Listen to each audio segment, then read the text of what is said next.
فتح مکہ کا دن ہے. آپ جانتے ہیں کہ حضور کے پیچھے ایک بچہ بیٹھا تھا, حضور کا ردیف, جو خوشی سے اچھلتا تھا. بڑی خوشی کا دن تھا, لیکن میرے حضور کا سر عجز سے جھکا ہوا تھا, حتیٰ کہ امامے کا کور اونٹنی کی کوہان کے ساتھ لگتا تھا.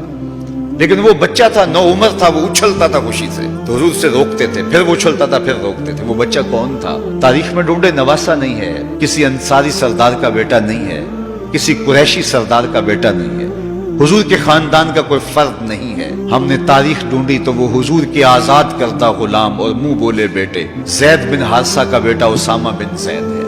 فتح مکہ کے دن اپنے ساتھ جس کو بٹھایا وہ غلام زادہ تھا. دنیا کو بتایا محمد عربی غلاموں کو عزت دینے آیا ہے. ایک غلام کو یہاں اپنے ساتھ سواری پہ بٹھایا, دوسرے کو کعبے کی چھت پہ چڑھا دیا. بلال حبشی کو کہا یہاں کھڑے ہو کے اذان پڑھو. اللہ اکبر. کہاں بلال مکے کی گلیوں میں ظلم اور جبر, جور اور زیادتی کا شکار ہوتے تھے. چکی پسوائی جاتی تھی اور جسم میں میخیں ٹھونکی جاتی تھی. آج وہی غلام, وہی بلال کعبے کی چھت پہ کھڑا ہو کے اذان دے رہا ہے. اللہ اکبر. میں یہاں کھڑے ہو کے اذان دوں تو رخ کروں گا قبلے کی جانب, اور جب کعبے کی چھت پہ کھڑا ہوں تو پھر جدھر رخ کروں ادھر ہی تو قبلہ ہوگا. اب بلال اذان دے رہے ہیں, رخ کدھر کیا؟ حضور طواف کر رہے تھے, بلال اذان دے رہے تھے, جدھر جدھر حضور پھرتے وہ بھی رخ پھیرتے چلے جاتے.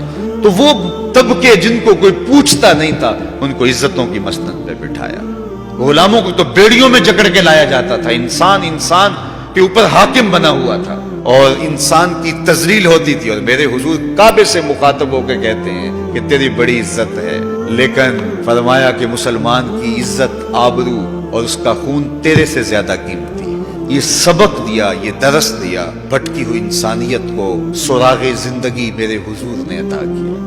تو اس لیے آج میں اور آپ اللہ کے حضور لاکھ لاکھ شکر ادا کرتے ہیں کہ ہمیں اس نبی کا غلام ہونے کا شرف اور اعزاز نصیب ہوا. ان کا طرز زندگی روح میں جذب کر لیجئے, ان کے بتائے ہوئے طریقوں کو اپنی زندگی میں اتار لیجئے.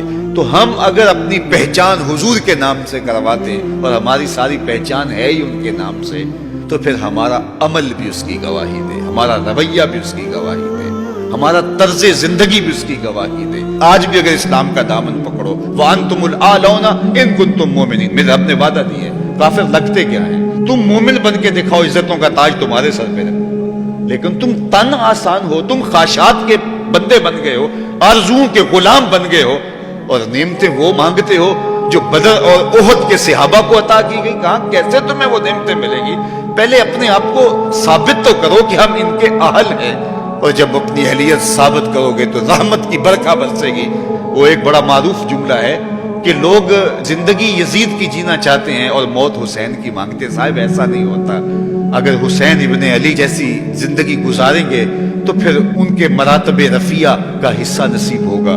لیکن اگر ہم اپنی خواہشات کی زندگی گزاریں گے اور کہیں گے کہ ہم چونکہ مسلمان ہوتے ہیں لہذا ساری نعمتیں ہمیں دی جائیں, ہم جھوٹے ہیں, ہم مکار ہیں, ہم 2 نمبر مال بیچتے ہیں, ہم جو چاہیں کریں, ہم وعدہ خلافی کریں, لیکن ساری عزتیں ہماری جھولی میں ہونی چاہیے, مسلمان جو ہوتے ہیں.